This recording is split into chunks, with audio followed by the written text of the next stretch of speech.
Welcome back to the Between Sundays podcast, a Christian podcast that explores the gospel message and encourages holding God's word close to your heart between Sundays. If you're new here or haven't met me, my name is Ryland Taylor. I'm actually alone today. Me and Nathan have kind of decided to do this sort of solo study thing. We're going to kind of rotate that just to get some more episodes out to you guys. It's hard for us to kind of get together and record together very frequently, so we're going to kind of do these solo studies just as we can, and we decided that I could go first and then Nathan will do the next solo study, and so on and so forth. I hope you get the concept of that. If you haven't met me, I don't know if I've already said this, my name is Ryland Taylor, one of the two hosts, and we are going to be diving in. We're going to be studying a character in the Bible, Abram or Abraham. He was formerly called Abram, and then he changed his name to Abraham. This will be a 3-part study, so stay tuned for this. We're currently going through the book of James. Me and Nathan are together, and so if you're interested in the book of James, haven't read it, or just want to learn more, it can't hurt, go find that. If you found our YouTube channel, go find the other videos. Alright, so we are going to be in the book of Genesis, if you want to join us. Oh, let me make a little disclaimer here. Me and Nathan are still toying around with the audio. I've had people come up to me and tell me that it sounds funky. We are trying. I got a microphone, and I'm recording with it today. We're going to see how it sounds. Just bear with us. We're trying to figure this out. We're still new to this whole thing. We'll see how this sounds, and we'll roll with it. So, Genesis 12 is where we're going to be. We're going to be reading 9 verses today. Again, this is episode 1 of a 3-part study. I'll give you time to turn there. Alright, begin reading in verse 1. The Lord said to Abram, "Go from your land, your relatives, and your father's house, to the land that I will show you. I will make you into a great nation. I will bless you. I will make your name great, and you will be a blessing. I will curse those who bless you. I will bless those who bless you. I will curse anyone who treats you with contempt. And all the peoples on earth will be blessed through you." Verse 4, So Abram went as the Lord had told him, and Lot went with him. Abram was 75 years old when he left Haran. He took his wife Sarai, his nephew Lot, and all the possessions they had accumulated, and the people they had acquired in Haran. And they set out for the land of Canaan. When they came to the land of Canaan, Abram passed through the land to the site of Shechem, at the oak of Moreh. Verse 7, The Lord appeared to Abram and said, "To your offspring I will give this land." So he built an altar there to the Lord who had appeared to him. From there he moved on to the hill country east of Bethel and pitched his tent, with Bethel on the west and Ai on the east. He built an altar to the Lord there, and he called on the name of the Lord. Then Abram journeyed by stages to the Negev. Excuse my pronunciations there. I don't know if I'm getting those right. Again, I'm not a Bible scholar. I'm only 16 years of age. So if I'm wrong, correct me. If not, so be it. Okay, so we are going to begin to break this down. So verses 1 through 3 is the Lord's call and promise to Abraham or Abram. I'm going to be calling him probably both names throughout this whole episode. Abram and Abraham, same guy. You get the idea. So, the Lord is telling Abram to leave. Well, he's just telling him this whole thing. He's telling him this whole plan right after Abram's father passed away. We jump back up in Genesis 11, verse 32. It says, Terah lived 205 years and died in Haran. So this is right after Abraham's father Terah has passed away. And so my first point is, don't be surprised when the Lord calls you. You know, I imagine that this might have been a very tough time. You know, just as is everybody losing a relative or a loved one. And, it probably made him very uncomfortable, right? We hate being uncomfortable. Me and Nathan were talking about that the other day. Humans hate being uncomfortable, to the point where if we're uncomfortable in our own clothing, we'll go change. But this is right after Abram's father has passed. He's settled in to his land, his homeland, and his father's house with his relatives, and the Lord calls him to this big mission. So my encouragement and my first point is, when the Lord calls you to do something, don't be surprised. And don't ponder doing it, right? You got to go do it. Even if it's something small, like, even if it's, go share the gospel with your buddy, whatever, something small, something kind of insignificant in your mind. Even if it's something small, don't debate it, right? Don't debate doing it. I think in the book of Luke, speaking of Christmas, we just passed it. Well, I just passed it. I'm recording this early January. So we just passed the Christmas season, and the angels, when the Lord tells the angels to go, I don't know if I'm getting this right. Let me actually just turn there, just to kind of be sure I am getting this right.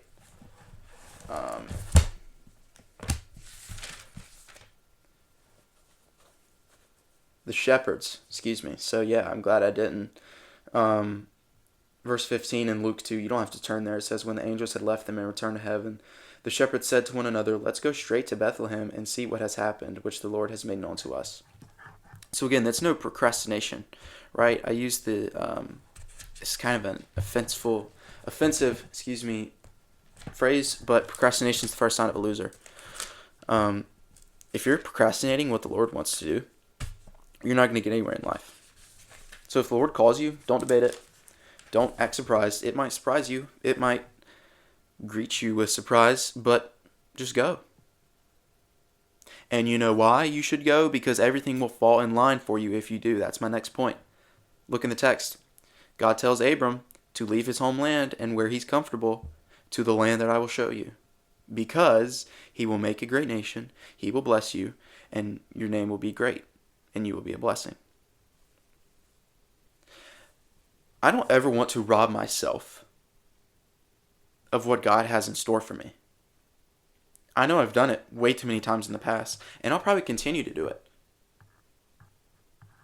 But as I've matured in this spiritual walk, in this Christian walk, I don't ever want to rob myself of anything the Lord has in store for me. Because anything the Lord has in store for me is going to be 10 times, 100 million times better than anything I had planned for myself. In the book of Isaiah, it talks about Isaiah 53, the Lord will do what he pleases or something like that. Again, don't quote me on that. The Lord's not going to do anything in your life that doesn't bring him pleasure. The only thing that doesn't bring the Lord pleasure is when you go away from his plan. If we continually act out the Lord's plan, if we continually get out of our comfort zone, we're going to align ourselves with the Lord's plan. And it's going to look a whole lot more smooth.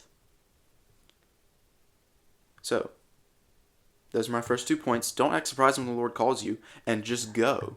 Because everything will fall in line for you if you do. Because God's calling Abram. He's calling him at a very uncomfortable time. But he promises him a new land, a great nation, and a better name. And all Abram's got to do is be coherent, as do we.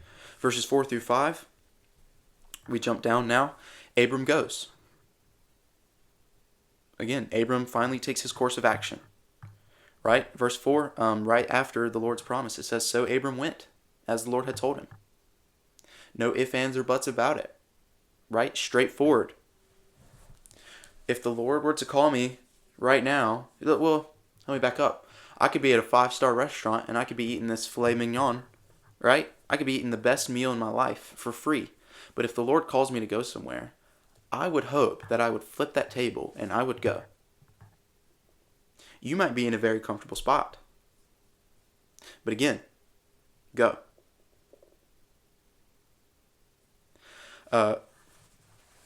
Verse 5. Abram takes everything. He took his wife Sarai, verse 5. He took his wife Sarai and his nephew Lot and all the possessions they had accumulated and the people they had acquired in Haran. and they set out for the land of Canaan. Abram's going all in on the Lord's plan. He's going all in. I don't know if you can hear my stomach there. I haven't eaten yet, and it's currently 11, so excuse me. Abram's going all in on the Lord's plan here. He's not leaving anything behind that he can resort back to if the Lord's plan doesn't work. I use air quotes there. And we shouldn't do that in our life. We should follow the footsteps of Abram. In the book of James, actually, James, I think it's, I can't remember if it was the former part of chapter 1 or the latter part, but we talk about you can't trust in the Lord and yet doubt his plan. It's all or nothing. You can't ride the fence, because sooner rather than later you're going to hit a fence post. So we shouldn't walk with the Lord. We shouldn't trust in his plan for our life. We shouldn't walk with him and yet leave something behind that we can resort to when we get super uncomfortable in that Lord's plan. Because the Lord is going to make you uncomfortable, I feel like, at some point. Me and Nathan talk about the Christian life is not all bed and roses. Is not all a bed of roses. There's going to be times in your Christian walk that you're going to do stuff that you don't want to do. But you've got to do it. And you can't resort back to this life of sin. You can't go put on this old hoodie that you liked because it made you comfortable. It's not good for you. You have to walk as the new self. You have to walk according to Christ. You got to walk with him, and you can't turn back. My preacher used this analogy, and he actually stole this analogy from his wife. He told us, if they're listening, they usually do. Hi, guys. But there's a reason that when you're driving, there's a reason that your windshield, your front windshield, is a lot bigger than your back windshield. Because you've always just got to look ahead to the Lord's plan.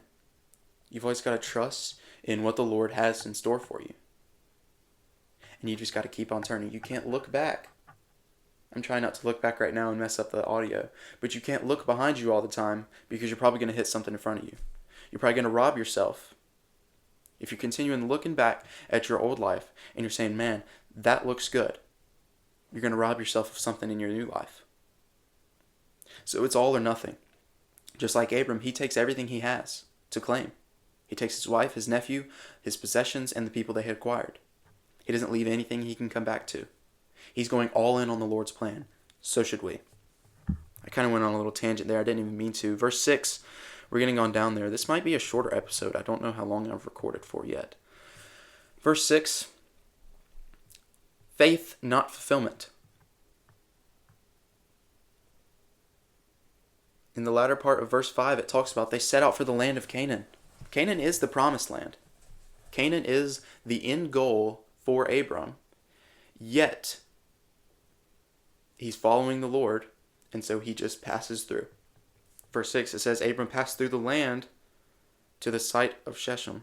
Shechem? Excuse me, again, I don't know. He passed through it. He's showing obedience to the Lord and the trust he has in his plan. Again, that's an ultimate act of faith. What if Abram, and we haven't read this whole story of Abram, but what if Abram, he obviously knew where the promised land was. It was Canaan, because that's where they set out. But what if he got to Canaan and he was just like, well, I'm here. Thank you, God, for getting me this far. I'll take it from here. Nope. That is not how we're supposed to live. Okay? And if you're listening, that's my encouragement. Don't just settle. Don't be fulfilled by anything less than what God has in store for you. Continue to walk with the Lord. Continue to trust in his plan. It's a continuous progress. Your Christian walk doesn't end when you're 45 years old. The Christian walk doesn't end when you retire from your job. You're never supposed to have control of your own life. It should always be the Lord working in your life. The Lord should always be at the head of the operation. until the day you die. You know, I've often said that I want to get to heaven spiritually exhausted. I want to get to heaven exhausted because I've just acted out of faith my whole life and I'm just so faithfully exhausted. That's what I inspire to be, and I hope that I never settle, and I hope that you listening don't either. I hope you never settle for anything less than what the Lord has you. Never be fulfilled by anything less than what the Lord has in store for you. Continue to have trust in His plan. Continue to be obedient to the Lord. And we'll reference back to that in verse 9 later in this episode. But momentarily in verse 7, we get the first explicit promise of land. The Lord tells Abram, to your offspring I will give this land. It's just something I wanted to point out there. And then verses 7 through 8, we're almost done. The altars. There are, I don't know how many altars in the world. There is at least one altar in every church, we can assume. And there are how many churches in the world. An altar is meant to represent worship, surrender, and remembrance. That's what I got out of my research. My church, we do altar calls every Sunday. I know a lot of churches do altar calls every Sunday and Wednesday. And so I want you to think about this, a little food for thought here. We talk about not settling for anything less than what the Lord has in store for you. Not settling for anything but the Lord, really. Abram could have built a house, a city, a province, a nation, a farm even. He could have built all these things, but instead, the first thing he does is he builds an altar. Right after the Lord speaks to him, he builds an altar. God comes first. God comes in the center, even in the tough times, even in the good times. We should submit to Him. Right? I think that when the going gets tough, we get in some hot water, we're on a hot seat, whatever, and we just say, God, I've got to do this in my life right fast. I'll get to you when I can. No. Again, in verse 6, we talk about not settling for anything less. Your faith should never run out. The Lord's never going to not be at the helm of what's going on in your life. He should always be at the helm.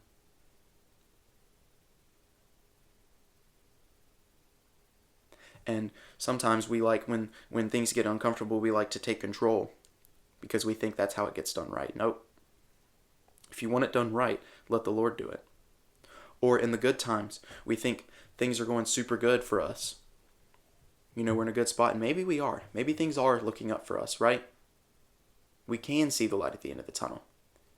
And we push God away, and we reap the rewards of what we have right now, and then when things get going tough again, that's when we resort back to God. Nope. That's not how it should be. We should never be on and off for God. We should always be on for the Lord. He should always come first in our life. Again, this is so elementary. But there's a lot of kids and a lot of adults, even nowadays, that just don't put God first.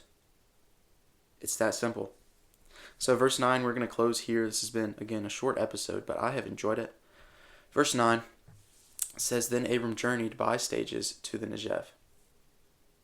He keeps going. Again, we talk about this journey that Abram's been on so far that could have been halted had he stopped in Canaan the first time he passed through. This passage could have stopped at verse 5. This passage could have ended right when they said, they came to the land of Canaan. Could have been over. And Abram's story could have been over. But no. Faith is not, this is my point here, and this is kind of the whole point of my study. Faith is not a one-time decision. Okay, when you get saved, that is not the only time you show your faith in the Lord. When you go to church, that's not the only time you show your faith in the Lord. Ongoing obedience to the Lord's word is faith.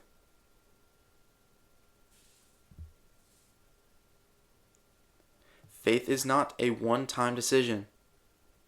I can't reiterate that enough. You don't show faith in the Lord once and then never show faith in the Lord again. It's a continuous walk. It's ongoing obedience. Again, Abram was promised the land of Canaan, and yet when he came to Canaan, God didn't want him to settle just yet. So Abram said, okay, and he went along with it. We should be the exact same way. I don't know what the Lord has in store for my life, but I hope and pray that I never settle for anything less than God and what He has in store for me. And I trust in God. I do. I trust in Him wholeheartedly. I trust that one day I'm going to look back in retrospect and be like, yeah, this was the best choice I ever made. And I pray, I hope, and pray that you listening have as well. That you've put your faith in the Lord. That you're being obedient to Him today, tomorrow, yesterday. Continuous. Because the Lord's never left you. So why would you leave the Lord? The Lord's plan is always being enacted in your life, so why would you go away from that? And if you haven't put your faith in the Lord, if you haven't put your original act of faith in the Lord, I encourage you to do that as soon as possible. Or if you are saved, but you haven't continuously shown your faith to God, I encourage you to make that change. It's super simple. All you got to do is just start. You got to start and then you got to continue.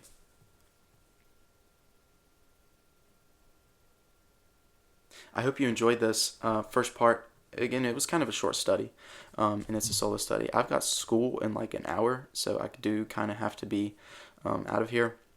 I hope you enjoyed this first part of the Abram study. We're going to be continuing to dive in. Again, this is only episode 1, and so there will be 2 more episodes to come on Abraham. Again, I hope you enjoyed this. I hope you took something from it. If you haven't seen our other episodes, again, go watch them. They're good stuff. If you haven't already, hit the follow button. Share with a friend. We're not here chasing followers or anything, but we just want more people to hear the word, and that's the goal for this podcast. So, hope you all enjoyed. If you have any suggestions, anything you want to see, again, leave us a comment, shoot us a message. We would greatly appreciate any advice that anybody has. So yeah, I will see you guys next time. It should be me next time. If it isn't, it will be me and Nathan. Yeah, this has been part 1 of the Abraham study. And I will see you guys next episode. Peace out.